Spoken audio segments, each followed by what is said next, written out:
और अब आपको जनप्रतिनिधि का चयन करना है तो सबसे पहले तो आपको यही देखना पड़ेगा कि हमारे जनप्रतिनिधि जो हैं, जो बनना चाहते हैं, उनका काम क्या है, उनकी नीयत कैसी है। राघव जी को मैंने जब सांसद थे बहुत करीब से देखा है। वो अपने संसदीय जो जिम्मेदारी है उसको बहुत गंभीरता से लेते थे और निभाते थे। इनकी अटेंडेंस लोकसभा में शायद 90% तक थी।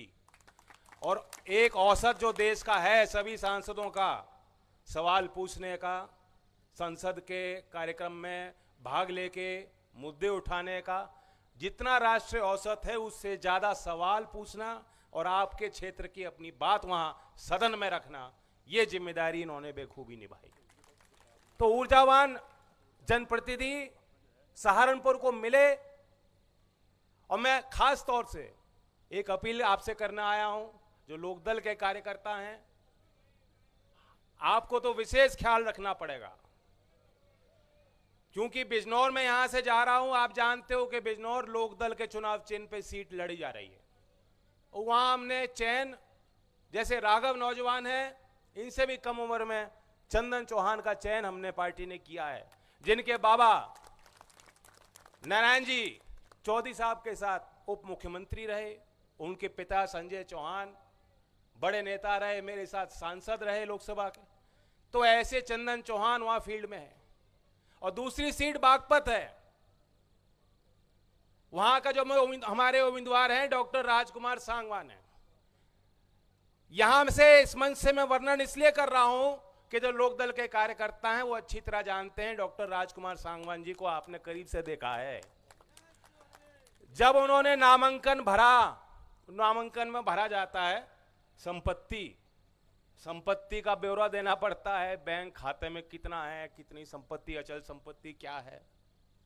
डॉक्टर राजकुमार सांगवान ऐसे व्यक्ति हैं जिन्होंने जवानी में चौधरी चरण सिंह जी को सुना, माया त्यागी कांड में जेल गए, सामाजिकता से ओतप्रोत होकर, प्रेरित होकर वो अपने घर वालों को उन्होंने कह दिया था जवानी में ही कि मैं पारिवारिक जिम्मेदारियों को शायद ना निभा पाऊं, क्योंकि अब मैं चौधरी चरण सिंह जी को अपना जीवन समाज को समर्पित करता हूं। ऐसे व्यक्ति का चयन हमने किया। और आज के जमाने में जब यह चलता है चुनाव में, वोटर को सब मालूम है, चुनाव में यह चलता है। ऐसे दौर और ऐसे समय ने पार्टी ने विश्वास के साथ उनका चयन किया है।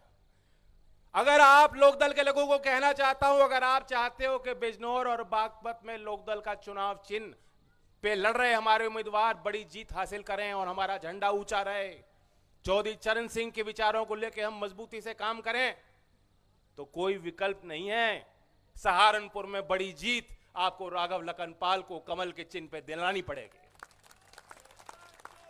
इसलिए मैं वर्णन करना हूं, बागपत और बिजनौर का जिक्र इसलिए सहारनपुर कर रहा हूं। एक समय था सहारनपुर से हमारे पार्टी के सारे टिकट बटा करते थे। आपको मालूम है, मैं अपने बाबा के और पिताजी के समय की बात बता रहा हूं। तो सहारनपुर का अपना स्थान है और यहां के लोग बहुत मजबूत हैं। यहां के लोग न्यायप्रिय हैं, भाईचारे को भी पसंद करते हैं, बाबा साहब भीमराव अंबेडकर को मानते हैं और चौधरी चरण सिंह जी को मानते हैं। कल ही बाबा साहब की जयंती भी थी, धूमधाम से सहारनपुर के लोगों ने मनाई। सभी वर्ग के लोग उनको एक नायक के तौर पे देखते भी हैं। बाबा साहब ने एक बात कही थी कि जो झुक सकता है वो कभी कभी झुका भी सकता है। तो जो लोग बाबा साहब को मानते हैं आज भी कहीं किसी तरीके से कमजोर नहीं हैं। जो उन्होंने अलग जलाया, सामाजिक न्याय और बराबरी के लिए प्रयास किए, संघर्ष किए, कानून बनाए, नीति बनाई, अध्ययन, उनके विचार, उनके द्वारा लिखे गए किताब, लेख, नौजवानों को उस चीज को बेहतर तरीके से समझना चाहिए और उनके विचारों से अपने आप को जोड़ना चाहिए। जिस तरीके से बाबा साहब के निधन के कई दशक बाद उनको भारत रत्न मिला था, उसी तरीके से लगभग 4 दशक बाद चौधरी चरण सिंह जी के निधन के बाद भारत रत्न का सम्मान, बड़ा सम्मान उनको दिया गया।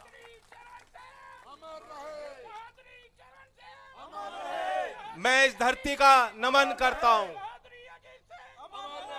मैं यहाँ के किसानों को आभार व्यक्त करता हूं। यह आपकी इच्छा शक्ति है, यह आपका समर्थन है, यह आपका सहयोग है कि ऐसे ही गांव में पैदा होकर चौधरी चरण सिंह जी ने इतनी बुलंद ऊंचाइयों को छुआ और आज 53 लोगों को अब तक देश में भारत रत्न दिया गया है। उस संख्या में चौधरी चरण सिंह जी का नाम दर्ज किया गया। मैं क्योंकि उस कार्यक्रम के बाद भारत रत्न से का सम्मान जब मुझे दिया गया, मैंने चौधरी साहब की तरफ से, आपकी तरफ से उसको स्वीकार किया। महामहिम राष्ट्रपति ने मुझे सौंपा। उसके बाद पहली बार यहां सहारनपुर आया हूं, इसलिए मैं जिक्र करता हूं। हमें आपको ख्याल रखना होगा। इससे पहले भी सरकारें आई हैं, चुनाव के वक्त इससे पहले भी जो दूसरे दल हैं चौधरी चरण सिंह जी का नाम इस्तेमाल करते हैं, गांव में जाते हैं तो कहते हैं हम भी चौधरी साहब को मानते हैं, हम भी उनकी राजनीति समझते हैं, उस राजनीति से हम भी जुड़े हुए हैं, हम भी किसान के हैं। लेकिन अब तक किसी सरकार ने फैसला नहीं लिया। ये भारत सरकार आज की नरेंद्र मोदी जी प्रधानमंत्री रहते हुए उन्होंने अपने कार्यकाल में ये समझा कि मेरा सौभाग्य है कि मेरे प्रधानमंत्री पद बाहर को संभालते हुए भारत सरकार धरती पुत्र चौधरी चरण सिंह का सम्मान कर सकती है। ये कोई छोटी बात नहीं है और हमेशा हमेशा के लिए, हमेशा हमेशा के लिए हो गई। जो लोग छोटी मानसिकता रखते हैं, जो लोग सिर्फ चौधरी चरण सिंह का नाम लेके वोट लेना चाहते हैं, आज वो इस फैसले की अहमियत को, महत्व को नहीं समझ पा रहे। आप जाके उन तमाम पार्टी और नेताओं के देख लेना सोशल मीडिया पे, नौजवानों, कहीं कोई ट्वीट या पोस्ट आया हो स्वागत करते हुए, क्या आपने चौधरी चरण सिंह जी का सम्मान किया? उनकी ये बात गले से नहीं उतर पा रही, इसको हजम नहीं कर पा रहे, समझ नहीं पा रहे कि ये क्या हो गया। और दोष मुझे दे रहे हैं। वो कह रहे हैं जयंत का कोई लालच होगा, जयंत को खरीद लिया, वोट लेने के लिए भारत रत्न दे दिया। ये देश के भारत रत्न का अपमान है और चौधरी चरण सिंह को मानने वालों का सीधा सीधा अपमान है। इससे ज्यादा मैं कुछ कह नहीं सकता हूं।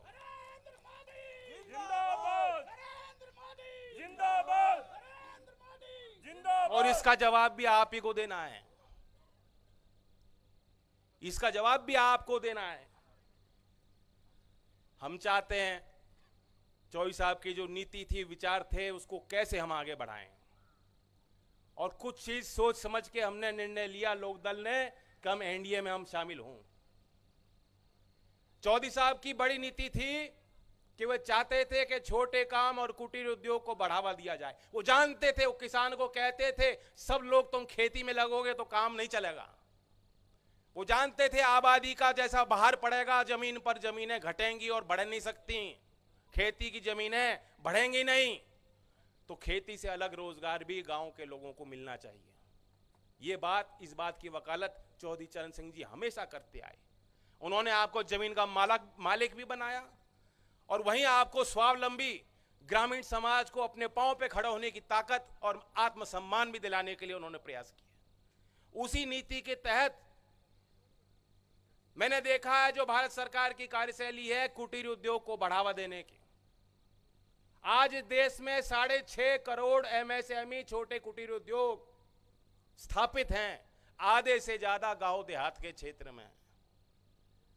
कल पार्टी का मैनिफेस्टो बीजेपी का आया, मैंने पढ़ा।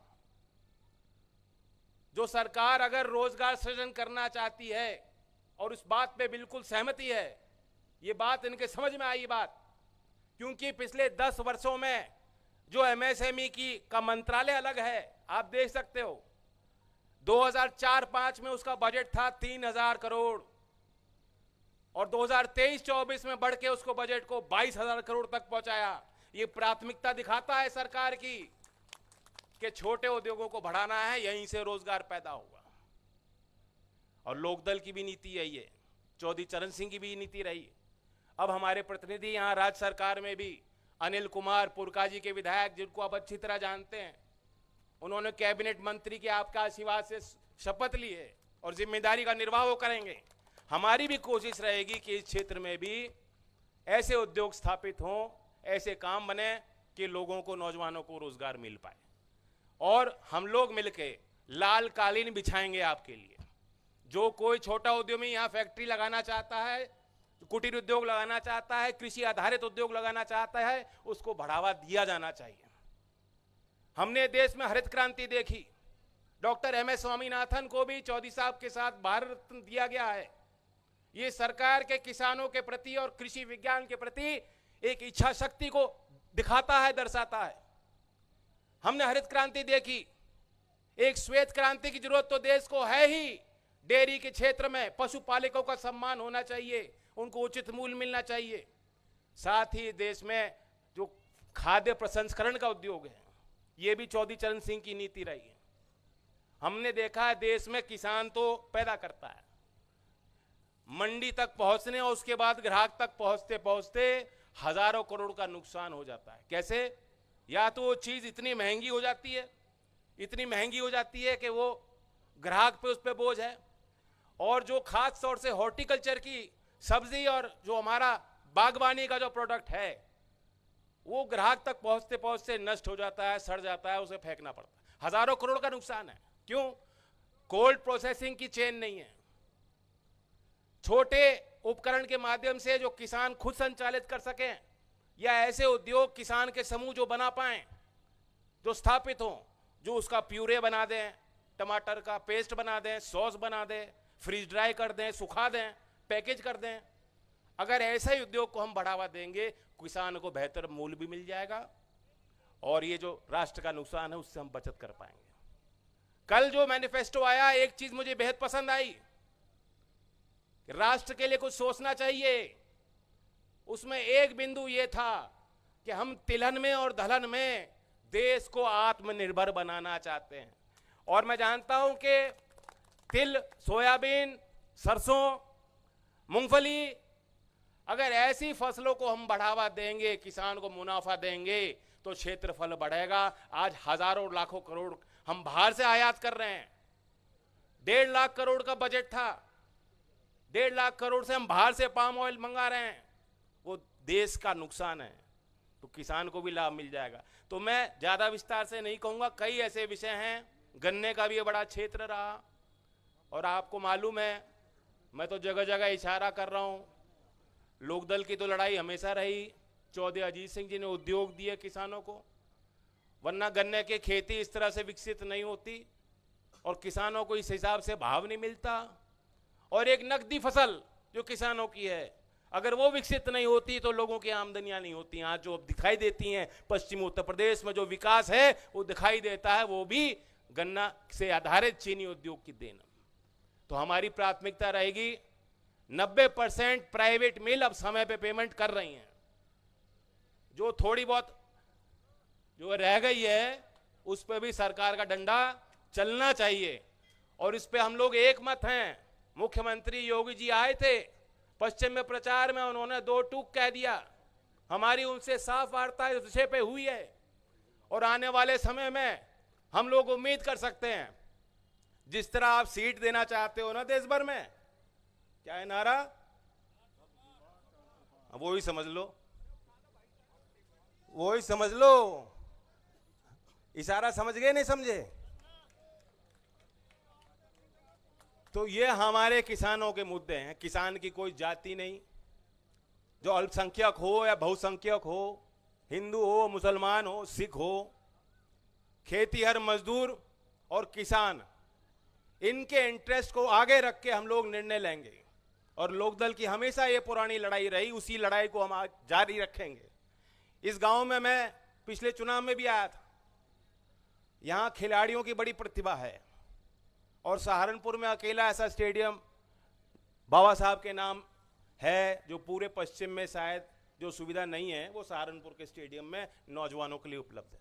मुझे याद है यहां मैं आया था, क्योंकि उस समय कबड्डी और वॉलीबॉल के अच्छे खिलाड़ी मिले थे। उन्होंने कहा था यहाँ गांव में हम जमीन देंगे और आप अपने निधि से कार्य कराइएगा, आपकी सरकार बन जाएगी तो यहाँ कुछ बनाइएगा। याद है कि नहीं?